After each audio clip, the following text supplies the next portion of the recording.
Hello there, and welcome to season three of the interview.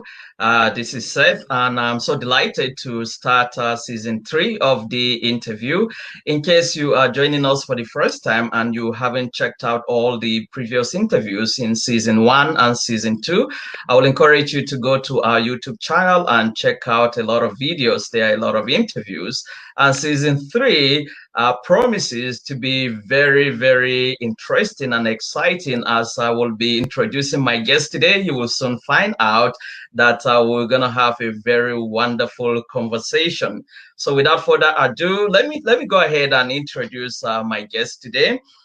Today, I'm so delighted to have Dr. Stephen Akintayo, who is a serial entrepreneur.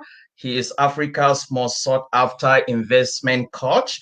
He is a business magnate, an author of 35 books. He is a real estate developer, keynote speaker, philanthropist, and the CEO of GTEX Global, which is a parent company with over 20 subsidiaries in different parts of the world, including the United States, United Arab Emirates, and of course, Nigeria. Dr. Akintayo guides and teaches people on how to invest and make money through real estate, consulting, agriculture, e-commerce, and telecommunication. Having come from a humble background, about 13 years ago, Dr. Akintayo made a decision that will later alter not only his life, but also the lives of thousands of people all over the world that he has been privileged to influence. I'm so delighted to have you join me today, Dr. Akintayo. Thank you, sir. I was already getting apprehensive that I hope you won't read all the profile, else we will not have this interview. I'm so delighted to have you. You've been doing a great, wonderful, wonderful work, and we are so delighted. Some of us that follow you have been enriched, have been blessed so much by all your strides, great strides, and we're so delighted to have you today. So I want to start us off today by talking about your background. I know that if anyone that follows you knows that it is something you came from a very humble background, but it is something that you have never shied away from talking about. You love to talk about your upbringing and the surrounding situation. You were born and raised in a humble background in Northwest Nigeria, specifically Maiduguri. And in 2008, you made a decision that changed your life. Kindly take us back to that journey, if you may. Thank you so much, and really a privilege to be here. You're doing a great job. I've seen amazing conversations that you've had and amazing guests that you've hosted. Amazing. I think we need to have more of this conversation. So for me was my background was something that is the reason why I'm where I am today. I was born in Maiduguri. I learned how to spell the word TH in just as one. And my education was really not that strong one. But for me was that my mother was a civil servant. My father's business had collapsed before I was born. We were always having money problems. Whenever I'm to go to school, my mom will go to our neighbors and knock their door. And some of them were junior, at work in the civil service. She too was a junior star at some point. But because she had 5 children and, they all have to go to school, she wants to borrow money to send us to school. When I receive salary, I'll pay back. You could see the way they are looking at her. There was just so much around it. So I knew something was wrong with that background. So I remember as a teenager, I read my first money book, which was Rich Dad Poor Dad by Robert Kiyosaki. And that changed my life, completely. By the time I entered university also, I realized one of my mentors who had gone to, a federal university was, had a good degree, because my mom used to tell us we are poor because she didn't have a university degree. And that was why. That if we have a degree, we go to school, we'll get a good job, and our life are going to be great. So I had that ambition for my mother's sake. only to meet one of my, secondary school teachers, first class. I met him in Lagos when I just entered university. One room with 8 of his siblings in one room apartment. Right? He Hmm. couldn't even give me anything to go back to school. Hmm. At that point, I also realized that education alone does not bring you out of poverty. That's So true. I vowed that by the time I graduate from the university, I will have learned a lot about business, that if I don't get a job, I'm going to create one. Hmm. And so for me, those were the beginning of that journey. And so 2008, started a bulk SMS company with 1,000 naira.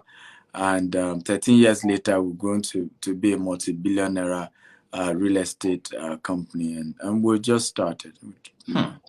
Wow. What a very, very powerful and moving testimony about that. What do you think keeps many people in poverty, especially looking at the Nigerian context and Africa in general? Well, I think there are a lot of spiritual, let me not say spiritual, religious Hmm. factors. There are cultural factors also that leads to this. I mean, I'm from, my parents are Yoruba, and in the Yoruba land, you see them say, Kadara, Orilomo. And I always humorously say, that means that destiny. And what people fail to realize is that habits determine decision, decision determine destiny. Hmm. God did not create anybody to fail. God did not create anybody to come suffer. If you're a Christian, you know the manifesto in the Bible.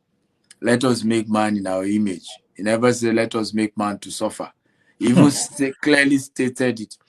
Let man dominate the earth, replenish the earth. So when you look at the manifesto or the manual from the manufacturer, the intention was that man do well. But we twisted all these things with cultural reasons, religious reasons, and today you even see how some people glorify being poor, like it's something to be happy about. Sometimes like, and you see, anything you don't resist has the right to remain. Hmm. If you think it's okay to be poor, then that's fine. I mean, that will remain. But when you make up your mind, say no, it's not right. And for me, I lost my mother, in this country to ovarian cancer. And I couldn't understand how my mother was a civil servant, meaning she served Nigeria for 30 years.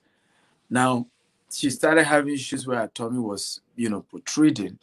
I was going to teaching hospital for 6 months till her tummy was like a nine-month pregnant old woman. And they did not diagnose what was wrong with her. We took her to a private clinic. In 5 days, they said it was ovarian cancer, but it spread and she died. Now, Hmm. I tell people, I said, the biggest crime you have in this country is that you are poor. It's not a crime in this country that you steal, and we've seen that with our politicians.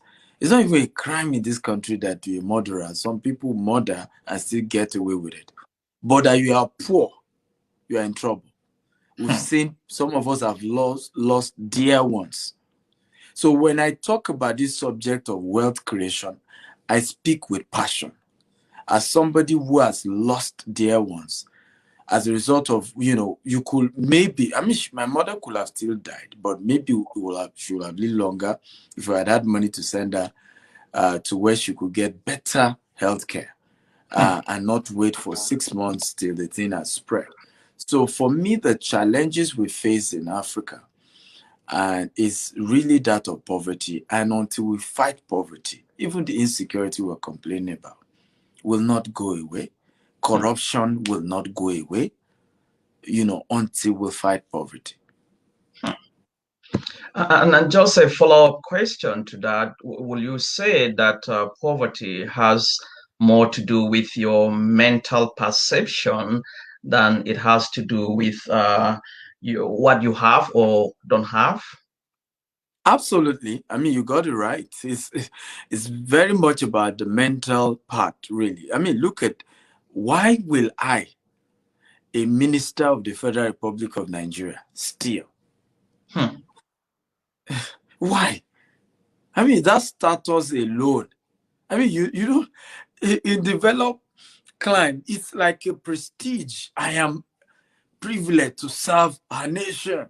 A man left being the CEO of ExxonMobil, multi-billion dollar corporation, just to be a Secretary of State. It's a privilege, it's an honor. But because our mind is poor, so I become a minister, I steal public money. I become a governor, all I'm thinking is what to keep for me and my children, right? And at the end of the day, I mean, we see what goes on now. At the end of the day, I leave power after 4 years or 8 years, and I'm now a victim of the same process. The same process. You see how, I mean, my brother, obviously is the mind. We have poverties of the mind. Let me not get started.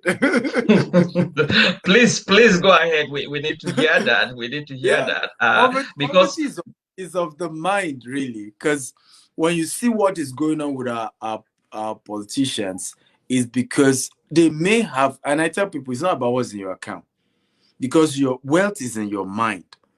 Now, how do you know you are financially free? You can have a zero balance, right? And you can set up something in 7 days, and your account is full. That's when you know you are financial freedom is not what's in your account. Financial freedom is having something in your mind that can constantly generate revenue. I think it was Henry Ford that said something about the fact that if you take all his wealth away, just give him time, he will reproduce it. Because all that he used to get away is here. But because all that our politicians use to get to where they are, right, it's not from here. It wasn't because they were better. It wasn't because they're intellectually sound. It wasn't because, I mean, my brother, how can you use, I look at the way Nigeria runs, right? How can you vote somebody who has not succeeded in his private enterprise to come and lead a public venture? It doesn't work. You can't give what you don't have. A man, we fail in his family, then you say you should come and lead a nation. A man will not be able to, turn 1,000, to 100,000. Now you say you should turn our collective 5 billion. That is not enough, to what? So it's about the mind.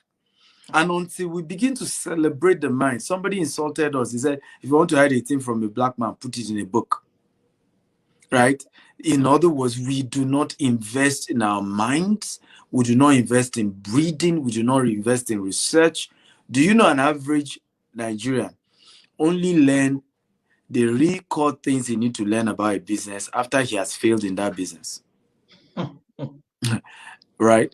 Other smart entrepreneurs, they don't do that. They first go and learn about the business. And they will pay to learn about the business, then come back. I mean, look at one of the things I started doing. I said to myself, in US, before Donald Trump became president, he has a real estate coaching program. Costs $100,000. Go check an average billionaire in America. He has a coaching program. He has a mentorship program. He charged for it, by the way. Funny enough, he charged. Unlike in Nigeria, where they think that billionaires are supposed to make everything free. It will charge. But what you see is that the reason why people are saying it should be free is because we're not even valuing it. Nobody doesn't want to pay for something he values. Do you see the problem? Now, how many of your billionaires in Nigeria has written a book? How many? I can't even think of one. So you see where apart from you. and I'm a small boy compared to these guys, right? So and that's why the poverty continues, because we're now not sharing. How did I get here? What did I do? Right? What are the principles? What are the guidelines? What are things to avoid when you're trying to grow your business, when you're trying to scale your business? What do you do? We're not teaching these things, and we're complaining there's no job. We're complaining businesses are dying. We are not teaching. Our billionaires that's why I started our investment charts in a Rolls Royce. And I'm hoping that in season 3, because we shot season 2, in Dubai. I mean, it was amazing how there was no CEO I sent invitation to an entrepreneur that didn't show up, Hmm. right? In Nigeria, it will become a long story. But in season 3, we want to get all of them. Otedola or Dangote, they should come and talk. How did you get here? People want to know. And That's you don't true. know how much we inspire a lot of young generation of people. Because when we carry placard now, you say we burn down the nation. So what do we do? You are not teaching us what to do. The day we protest again, you say NSAS, they don't burn down Nigeria. Come on, show us what to do. Mhm, mhm. I can go on, but let me stop there. And talking about, you just mentioned this issue of, asking people how did you get there? And talking about that, I want to just ask you specifically, in your journey, of course, you have shared severally. By the way, Dr. Akintayo has a YouTube channel that has a lot of free content that you can take advantage of. I will encourage you to do that. Just check out Stephen Akintayo TV on Yeah. YouTube, and you will benefit from a lot of content there. And you have always shared about your journey. I just want to ask this question. I know your journey was not all smooth, just like most millionaires and billionaires like you. When they start, if I should allow you to tell us the story, we'll take the next couple of hours. I believe you may not finish that, but just help us understand. Of course, you encountered a lot of hurdles. How were you able to navigate through some of those hurdles to get to where you are right now? Well, for me, I had no choice. I mean, somebody said that if you're at the floor, there's nowhere else to go but up, Hmm. right? So in my own case, it was a case that I didn't have a choice. My mother was, I mean, the death of my mother opened me up totally, right? Because I was relying on, because my mother was my major cheerleader. So on campus, I would start this business. There was no business I didn't do on campus. I did trade fair.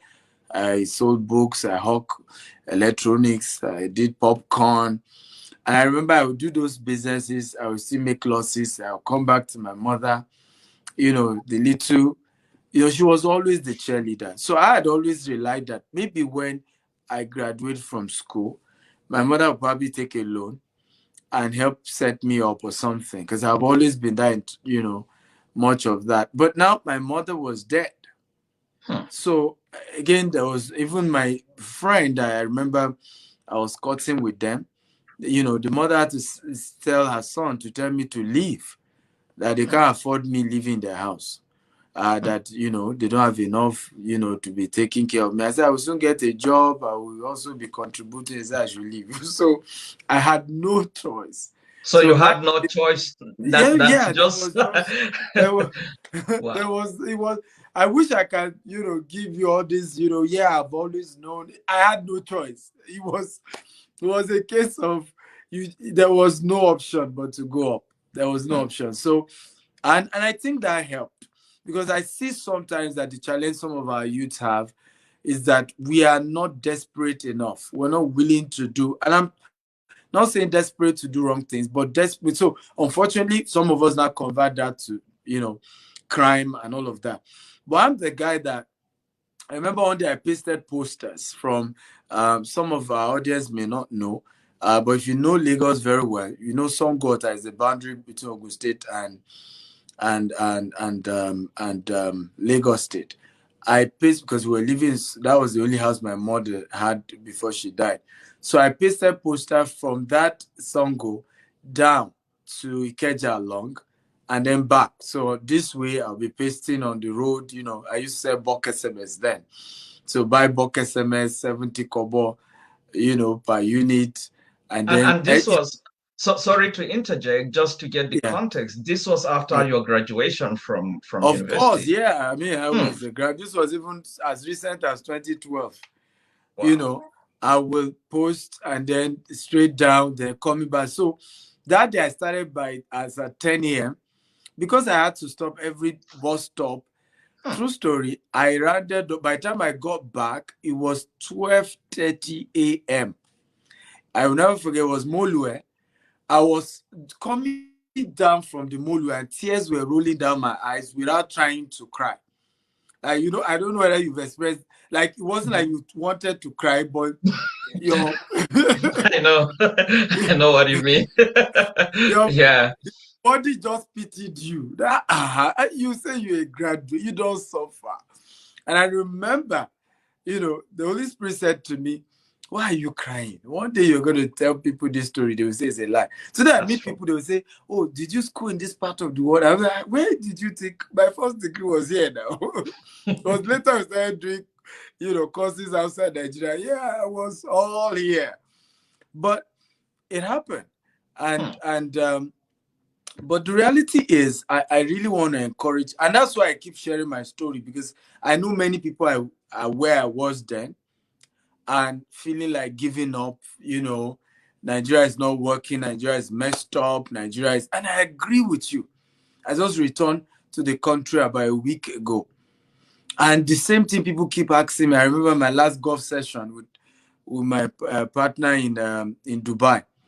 He was just telling me, say, you know, I have so X property.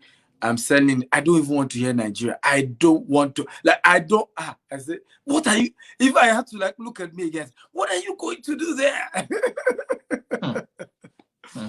You know. And Hmm. I tell people, I say, look, the truth is, if there is no darkness, there's no point for light. Hmm. Darkness, I mean, light shines better in darkness. Hmm. So my advice to the youth, we have more work because we are relevant because of these challenges.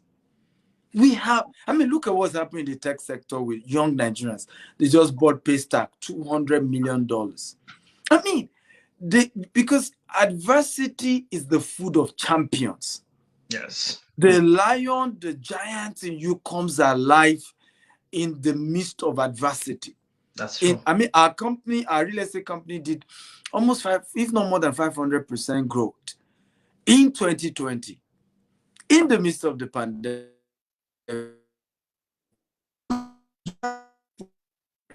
Why?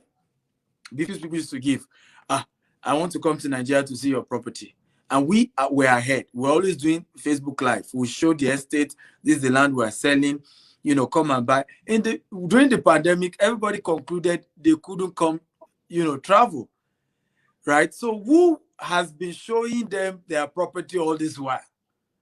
And many had a lot of resources. People were able to save what they would have used for parties, for things that. So people are, and they knew that their currency were being devalued. So people wanted to put their money somewhere, and we grew. But these things again prove that, you know, the giant in you, the opportunities comes in during the challenges. So Nigeria has 200 million people, a lot of challenges. This is why we're here. We're born for such a time as this. Hmm. We are born for such a time as this. We have all it takes. We just need the critical mass. And if anything happened to Nigerian youth, it was NSAS. What had been happening, and I'm happy for NSAS, because what I realized, there was a state of powerlessness by Nigerians, youth now. Hmm. However, during the period of NSAS, Nigerian youth realized that there was some power. My prayer is that that is channeled in 2023. Hmm. Right? Hmm. Now, I'm not a politician and I'm not vying for any political position in 2023, but I want to push and encourage our youth because I'm already doing something. And that's why I don't need to do politics to change Nigeria, right? But a lot of other young people are interested in that. And my argument is please do. Now, even if you will not, you know, contest, this is the time to know you have power. Vote the right person. Don't vote based on religion. Don't vote based on tribal sentiments.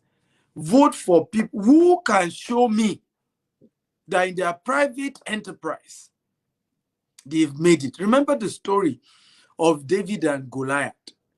When Saul was asking David, right, why do you want me to allow you face this guy? You're a young man. You want to kill yourself. He said, no, but I've killed the bear. I've killed the lion, Hmm. right, with my bow, with my hands. Now, the truth is this. it's time for us to start voting people who can tell us the lion and the bear they have killed before they want to kill the demons in the state, the demons in the local government, the demons in House of Rep, the demons in Senate, and of course the presidency. Show us what you've done before. And I also want to challenge the business community. Entrepreneurs are always afraid in this part of the world. If I talk, they will come after my business. I mean, we all don't have a business if we continue this way. We don't. We don't have a business. So I also want to encourage entrepreneurs, come out. I remember a training. I will never forget this story. It was a former, one of those former minister for communication, right? This man has no tech background whatsoever. And then I came, on my team with a German friend. And we sat down. And of course, the man took time, started blowing grammar. After the session, my German friend said, Nigeria. A nation where the smartest are sitting down listening to the dumbest. Which is an irony. It's an irony. Because the man called all the tech giants, all the CEO of all the big tech companies. And you could see blunder in what he was saying. Because he didn't have any tech background. He had a legal background. And, you could see. So he just was, you guys, now they try. And we all sat down there, all the tech guys, we were looking. Because my background was tech, we started with digital marketing. And we're looking, this is His Excellency, the Minister for Communication. That is our country. And if nobody will talk because it's His Excellency. Until that change, you don't need to go into politics, but you need to speak up. You need to say, hey, they will come after you. That's okay. I mean, all die and I die. That's right. I want to piggyback on something you said earlier about handling adversity. That adversity actually produces brings out the giant in us. I wanted to talk a little bit about people's attitude towards suffering and adversity and pain. Usually, when people are going through sufferings and pains and adversity, the mentality is that something is wrong with me, or that there is just something around you. You begin to talk about all these cultural and religious ideas and what have you. How can people actually convert their adversity? How can people convert their adversity to their advantage? Thank you. That's a really fantastic question. I think the first thing is to understand that we exist because of the adversity. Like I was sharing earlier about that scripture, about how God made man and the mandate He gave man, right? It was that we had a responsibility, which was we were to dominate, we were to replenish, we were to subdue. Now, we will not have that mandate if there was no problem. Yeah, God created the earth. Yeah, it was beautiful, but that there was still more to be done and give you an responsibility. So the we need to understand when we're going through tough time is that was why we were born, and that's the assignment. And that it's just like food is never sweet when you are not hungry. I don't know if you've had that experience. Like when you are most hungry, like you fasted, the food just tastes. There's a way it tastes. So success is sweet when you've gone through troubles, when you've gone through adversity, when you've gone through challenges. It makes you stronger. It makes you bolder. Then it makes you enjoy it because now you know you worked hard for this. You know you worked hard.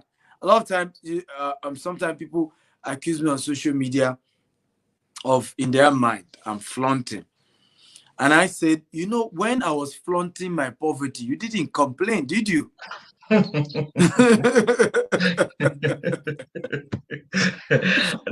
the irony, because when you are poor, nobody complains that you are poor.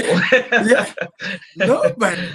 Nobody. Trekking in Lagos, struggling, sleeping in my office because I didn't have 200 naira to take Molue back to my house. You didn't complain. So now that I'm trying to enjoy my life, they lead you to you mind.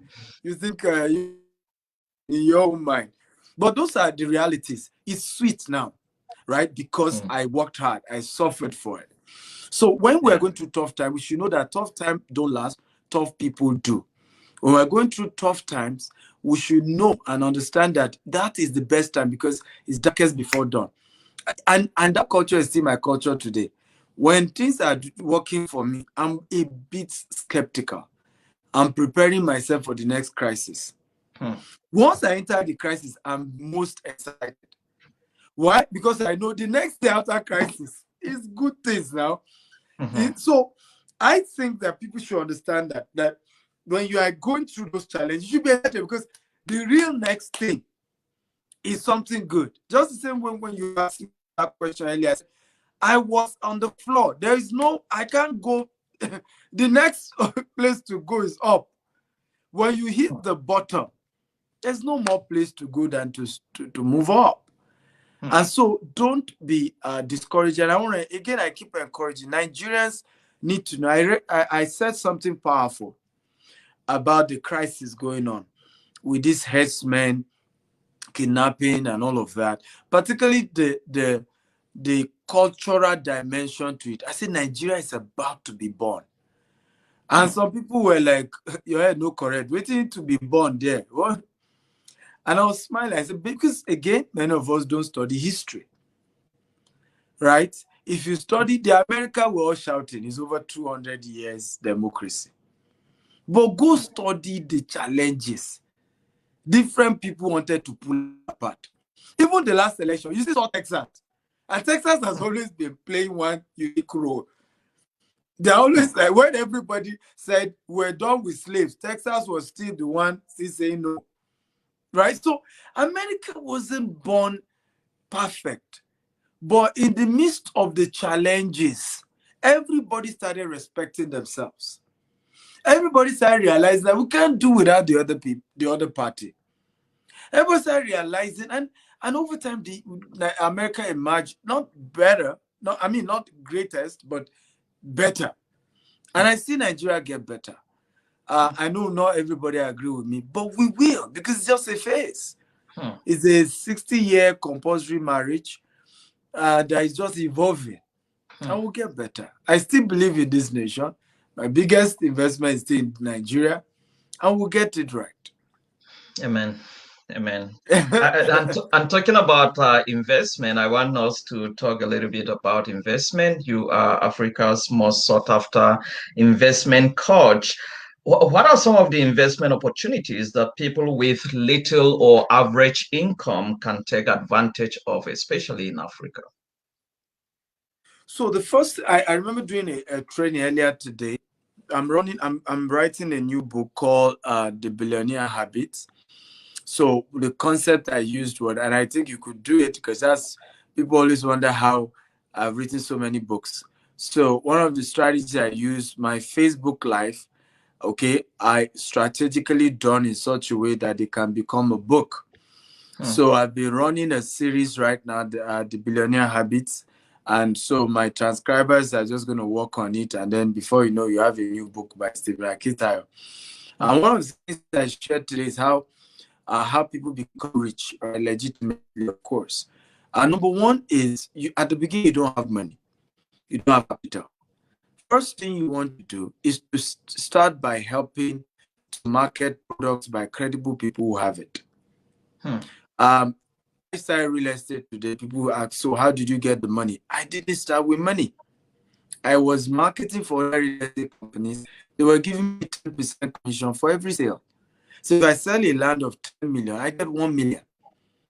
And if my head is correct, I should save a good portion of that money. And before you know, I started buying my own land. And then from one thing to the other, we are here. So I laugh a lot of time when people tell me, I don't have money. How do I start business? I say, hey, go and rob a bank. right? Because that question is very funny. There's no way that would work. So what you want to do is to say, what is it that I have? I don't have obviously have money to have a product, but somebody has a product, and his own challenge is marketing that product.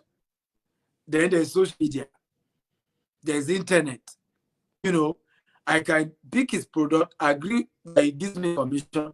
Instead of us borrowing money tonight, I can be pushing my product. I sell real estate. I sell this. I sell clothes. I sell shoes. Right? I've mentored people in e-commerce. One of my students has done 200 million naira this year in e-commerce. Last year in e-commerce, she did 200 million. She sells phone accessories, in bulk. And one of the unique things about her is that it's prepaid.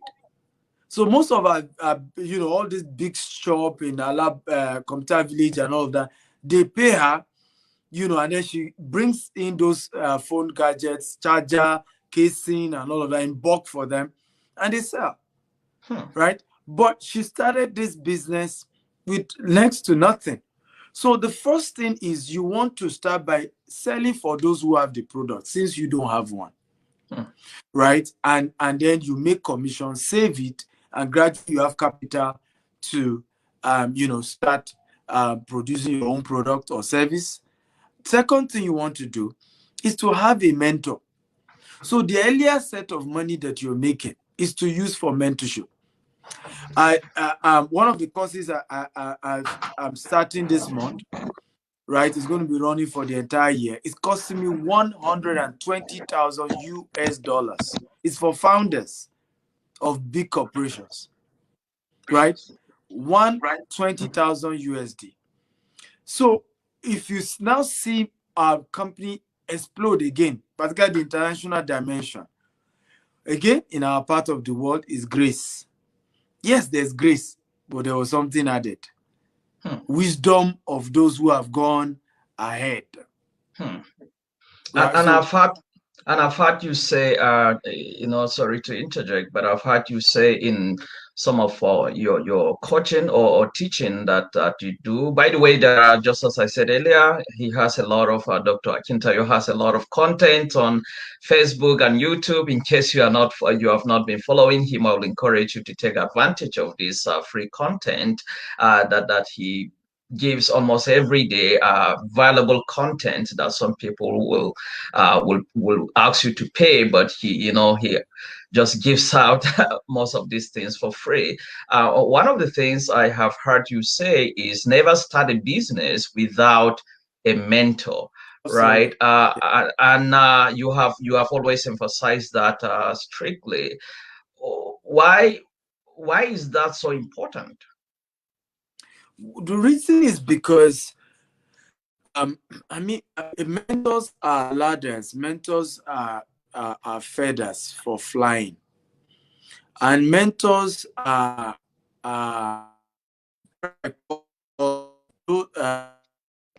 top guide.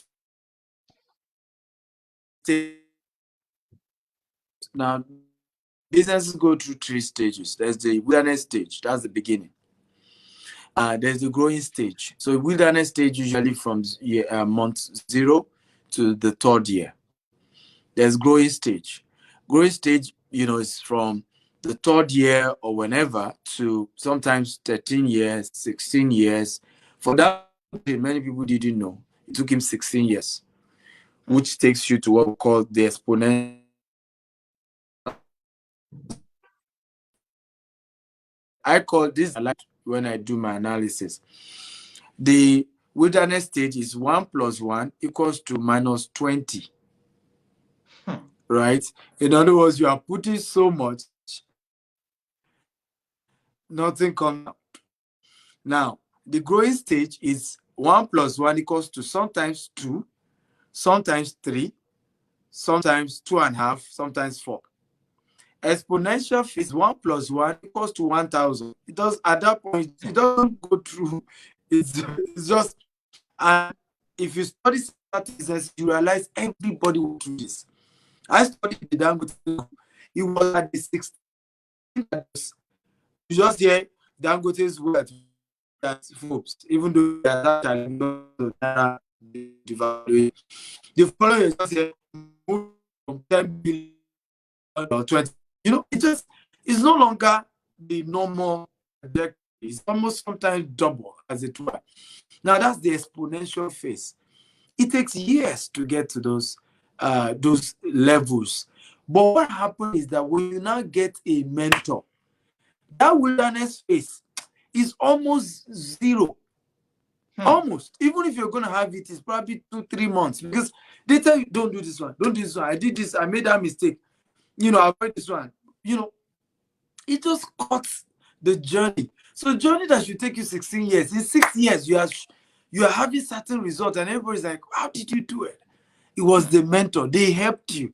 They showed you certain pitfalls, right? For example, one of the biggest success of our company was that we never started any form of come and invest and get X until recently, because we saw that it was a pitfall for many people. You've not mastered the business. You start asking people to bring their money into the business. Now some things happen, not to, of course, your fault. Their own money is burnt. Before you know, everybody call you 419. Everybody call you, stolen my money. Don't mind him. They are thief, barao. And in your heart of heart, your business just didn't go the way you wanted. You know, so again, those are lessons you learned. So we made sure for many years, if we don't sell, we don't spend. It's the policy in our company. Anything we will spend, we must make it. So sales determine, our spending, right? The months we are not able to sustain, we start downsizing. It's as simple. It was the hardest model. Those who work with me will tell you it's hard. And that's why today, in 13 years, I've never taken 1 naira from any bank. 1 kobo, right? So, but those things were mentorship, because people tell you, avoid this one, no. Run from this one, and that just helped. So at some point, now that we know we have a name, we now run adverts on CNN, we have shows on channels on, as season 2 is even on AIT. Everybody now, if you even say Steve Akintayo, his company stole your money, people will say, no, God, forget that one. Maybe you don't understand. So there must be mix up somewhere, right? But imagine we had done those kind of things at the beginning when nobody knows you, right? Any small thing anybody says is being taken. So, but these are things that I enjoyed, because I prioritize hearing from people. In fact, there was a man who lost his entire brand, right, as a result of an investment program he ran. I had to go and meet him. What happened? And we don't, unfortunately, many of us don't prioritize this thing. The importance of people have failed. You want to go and hear them. I said to somebody, I said, if I will ever do politics in this country, all these people you call demon, I want to go and meet them. Baba, what happened?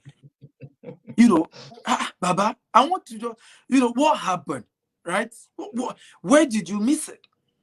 And I want to beg my generation that we need to ask questions, right? So, and that's why I love your show. And I will appeal to you, if you can get the likes of, Obasanjo, Tinubu, IBB, let's ask questions. What happened? Because it's easy for us to sit down, right, and say, stupid people, devils, don't mind them, without understanding that, because I'm not saying you will be like them, but you even want to know why they failed, right? You want to know, so that you know the pitfalls, you know the things to, to avoid, and that's how to do. Now, so let me stop there. Yeah, so basically, what the mentor does to you is that he saves you that wilderness experience, because statistically, many people usually give up when they start a business. They give up within that wilderness experience, because when you start, you are just getting negative. You are giving in your best and everything, the hard work, and it's not yielding. It's not coming up, and you just it's very easy for people to conclude that this is not working and just give up. But when you have a mentor like you will help you avoid some of these pitfalls. That for me, I've never heard this categorization, and it makes a lot of sense, because usually we are a hasty generation. We want everything just now. Indomie If I start generation. yeah, if I start a business today, I give myself 3 months. If it's not, yielding what I want, I abandon it and start another one, and the same cycle keeps repeating itself. Yeah. And that makes a lot of sense. How will you know if a business venture is worth investing in? Wow, and powerful. Well, I think a couple of things is one, who are those who have done it and are successful at it? Hmm, How many of them can you even have access to mentor you? Because you need to know there are two ways to attract a mentor. It's either you pay them or you serve them. So, hmm, for example, I don't even do business because it makes sense. I do business because I'm able to find somebody to mentor me to help me in it. Right? Because ultimately, I tell people, even if it's beans cake you are selling, if you really have a good mentor, you're going to go far. You probably will start the first beans cake eatery in the world. Right? I mean, that's how, is it Colonel Sanders started KFC? It was chicken now, and see what it hmm, has turned to. So we can take things to the next level. But for me, is one, how many mentors, how many people have you seen that have made it? Somebody said if people are not doing certain things, probably because the time has not ripe, it's not yet the time, it's not the right time. There's a reason why others are not doing it. So do your math, do your research.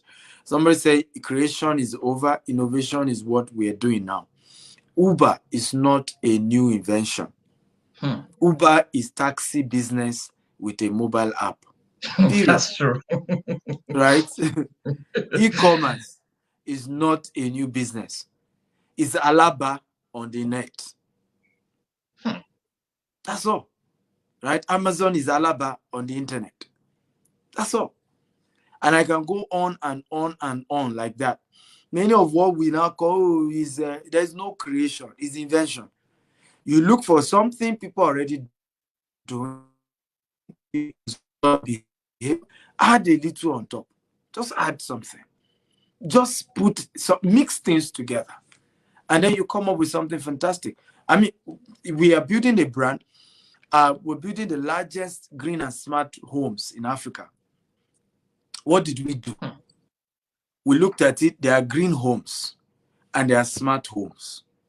Let's combine the two, right? And let's be ahead of the curve. Africa is not talking about it yet. Nobody's talking renewable, green, climate friendly accommodation. Let us go ahead hmm, and let's start it. And before you know, we are gradually growing the name. Okay, people sell land. What do we do? No, we do serviced apartment. I mean, service plot. What does service plot mean? Instead of just buying land in Lugbe and then you start fighting with Omonile, with Kiniko, you come with police.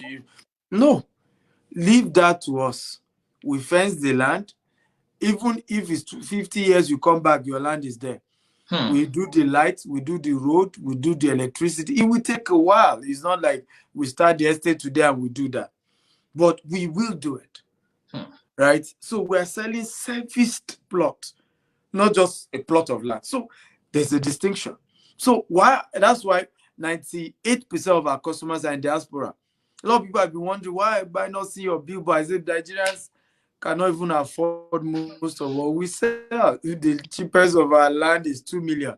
Why? Because it's service plot. You're not just buying land, right? If anything happen on your land, leave it to us. It's our job. hmm, It's our job, to make sure that your property is protected. That's part of hmm. the service. So we're not selling land, we're selling the service of land. Hmm. So that's the Wow. model that people need to look at when it comes to understanding what business we go for. Am I adding something to an existing consumer behavior? Hmm, Right? Now no, this business is a good one to do. And you also need to also analyze the risk factor. There are high risk business, there are mid risk business, and there are low risk business. So at the beginning, you want to do low risk business, then later move to mid risk, and later to high risk. And at some point, you have the diversification. So I have certain of our business that are low risk, some are mid risk, some are high risk. Same thing with investment. Again, there are difference between investment and business. Business, you put in your time and your money. Investment, you put in only your money. So we always mix all this together also. So the same way in investment, there are low risk investment, there are mid risk investment, and there are high risk investment. Forex, cryptocurrency, high risk investment, right? Even if is a bishop that is in charge of such investment, understand it is high risk. You are likely to lose all your money. So put a little. And also build what we call investment emotional intelligence. That I came up with that word, and I'm developing that over time. Because a lot of people have not built emotional intelligence when it comes to investment. And yet they put in all their money. That's why you see cases of suicide. Right? That's why, because again, usually what happened there, most people committed suicide, what happened was that they went to take family members' money, friends' money, and put into a high risk business, and they lost everything. So the fear of what will I say? All my loved ones, I put them into trouble. That's why you then see them commit suicide. So all these are dynamics that you look into. You also look at yourself. How much of pain can I endure if I lose all this money? Right? Will I be normal? Somebody said a story that in Nigerian politics, when you tell them you want to become a politician, they will invite you for a meeting to bring 500 million. I don't know how true this is. And then you bring your 500 million, they will do a bonfire and start throwing the money into the fire, bill by bill. If you can watch all that money burn, then you are ready. If you cannot, and your body is shaking like this, okay, you're never ready.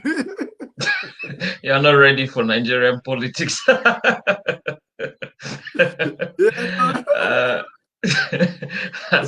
that's a funny anecdote. Let me also, you're still talking about, investment. I have heard you severally say this on some of your teachings that never invest in something in a venture that you are not very familiar with. Why is that so important?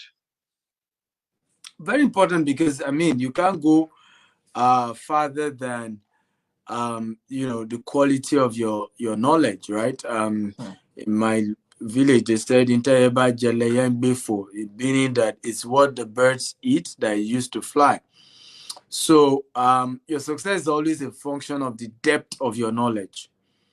Okay, your success is always a function of the depth of your knowledge. So you can't do great in a business you don't have idea on in-depth understanding, and that's why you scale your depth in a business with a mentor, because it can give you a 20-year crash course in 2 hours. The mistakes, the pitfalls, down it to you. So you don't want to, because what then happened, and like I said, this is why Nigeria is also not working. There are times where many of us, honestly, I won't lie to us, I look at the politicians, and as much as I don't like some of what most of our politicians have done, but sometimes I can't but realize that we're all victims of each other. Even the politician is a victim of the Nigerian society. Because what has happened to Nigeria is a case of people actually learning on the job, politically also. Right? No mentorship. In America now, every American president has a former president as a mentor, whether dead or alive. Even the policies are almost patterned after a former president. That's true. Do we have that here? Right? So there's no body of knowledge. There's no body of... So that's why we say don't do business when there is no knowledge. There's no... Because you need to understand what you're doing. When we started real estate, third year, staff started complaining, we're not selling. I said, ladies and gentlemen, this is a long-term game. I'm aware. that this is long term. Why? I have listened to those who have gone ahead. I've worked for some of them. I started some estate where the day the MD of the estate was taking me and my own client to the estate. If not that the MD and my brother started the company, I thought he was taking me for rituals. That's how far the land was. It was it was thick forest, and they say it's an estate. And the humorous thing, sir, today it's an estate. People live there. Everywhere developed. Third road.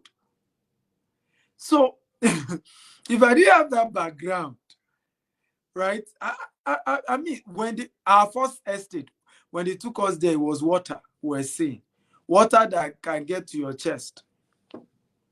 If I show you the picture of the place now, you won't believe it. Again, if I have not seen somebody do that venture, the day I see that, I say, hey, no, I'm seeing problem. Now that's why they said opportunity come in work clothes. That's why it's never recognized. Right? So people say luck is opportunity meeting preparation. Why are people not seeing opportunities? Because it comes in work clothes. It doesn't come like it's opportunity. When you see the real gold, yeah, it's the gold ore, except when it's refined. That's when it becomes beautiful. Right? You just probably think it's just one stone if you don't have understanding. Right? So those are dimensions to life. You need the knowledge, you need the experience, you need the understanding, and a mentor can give it to you. That's so powerful. I've also heard you try to talk about something that has been ravaging the Nigerian society, which is all these Ponzi schemes. People, because people lack patience, people lack all these get rich quick ventures, and people easily fall victims into these Ponzi schemes. Can you talk a little bit about that? How can someone, if I hear an advertisement about a venture that says bring 10,000, will multiply it in 2 weeks, what are some of the danger signals that people should watch out for? Okay, thank you for that question. I hope I can answer it quickly because of the meeting I left for Yes, this. that should be the last question. Beautiful. Yeah, So yeah. my advice on this is always that number one, anybody who tells you they're going to be giving returns every month is most likely not real, right? It's just, I mean, it's just most likely not real.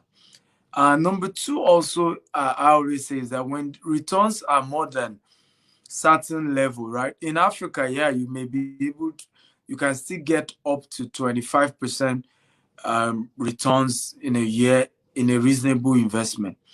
But once it's exceeding certain range, right, in a year, then it doesn't make sense. Because what you see with Ponzi scheme, they tell you that 15% in a year, in a month. If somebody will give you 15% returns in a month, that means that let's multiply that 15% times 12. So the question is, it means they must have made 500% returns in a year. What are they selling? Okay. Right? So and so do not judge a good investment program by the fact that your friend got their money. That's not how you judge, because the concept of Ponzi is that as long as there are more people coming in than those who have joined before, people will continue to get their money. But a time comes where the thing flattens out, right? Where you have less people joining compared to those who are in the system. That's when the thing clash. So don't say, oh, my friend has been getting for 6 months. It may be on your own turn that the thing will crash. Okay? The thing will just Yeah. crash at that point. So understand, work on your greed level, learn some of this. For example, people say, but yeah, they are doing crypto and they are doing forex. What's the big deal in crypto? Learn it now. Learn it. That's why, I tell people, I say, what I do, I coach you how to do it for yourself. Learn it. You can be a passive trader. There are not apps. You are doing forex app. You just go to the app, use your card, you buy the thing, you keep it. So you don't need third party. At least that one, if you lose the money, you know there was no 419 there. I used my money, I put it here, which is why we should celebrate learning it, then executing it ourselves, rather than just dashing people money and then we are finding ourselves in trouble. However, if you are now going to do such, don't put all your money there. Divide your money into three: a portion into low risk, a portion into mid risk, a portion into high risk. Understand from day one, the high risk, it may be on your head, the thing will finish. If you are not lucky that you got something out of those high risk investment, pull it out. Pull it out. Everybody I have mentored in Forex or crypto, even as far back as 2017, 2018, we're always checking to say pull out. Don't be greedy. Don't say the thing will continue to grow. You know, it will never change. You put in your money, pull out. You know, that's how you do it. When I do investment, let's say I decide to say, let's trade for currencies, right? Which is called Forex. Now we're putting it 50 million. What do we do? Every time we make 10 million, we pull it out. Then the next 10 million, we pull it out. Till we finally pull out the entire 50 million we had put in. Yeah, we keep it one side. Then as we are making again, you are pulling. You make another 50 million. Profit, gidigba, 100%. Then try and say again, if you can make another 50 million, you keep pulling out. After that, you can gather another new fund. It could not be another 100 million. You put it again, same model. But what many of us do, we say we keep growing. Don't worry, it will never come down. There's nothing like that, right? Well, viewers, I want to take this time to thank Dr. Stephen Akintayo. It's been a wonderful time to talk with him. Just as I said, he has a lot of content. You can check his YouTube channel, Stephen Akintayo TV. There are more than 1,000 videos there that you can take advantage of, where he talks about most of these things for free. All you need to do is to have an internet and your gadget, a phone or a laptop, and take advantage of this. And he does a lot of live broadcasts on his Facebook page. In case you have not been following him, I will encourage you to do that and take advantage of some of these free teachings. He is a living example. He is someone that started with nothing, and he is where he is today. He has literally built an empire. So he is someone that has been tested. So I will encourage you to take advantage of that. And I want to once again thank you so much, Dr. Akintayo, for making time to be part of this program. I really appreciate it. I'm really grateful. It's an honor being here. Listening. Thank you for hosting me. God bless you. I appreciate it. Thank you so much. Until I come your way next time, enjoy the rest of your week. Bye for now. And in case you haven't watched other videos or other interviews in the series, I will encourage you to check out our YouTube channel. It's called The Interview, where you will find all the interviews for seasons 1 and 2, and also the Facebook page here. Once again, bye for now.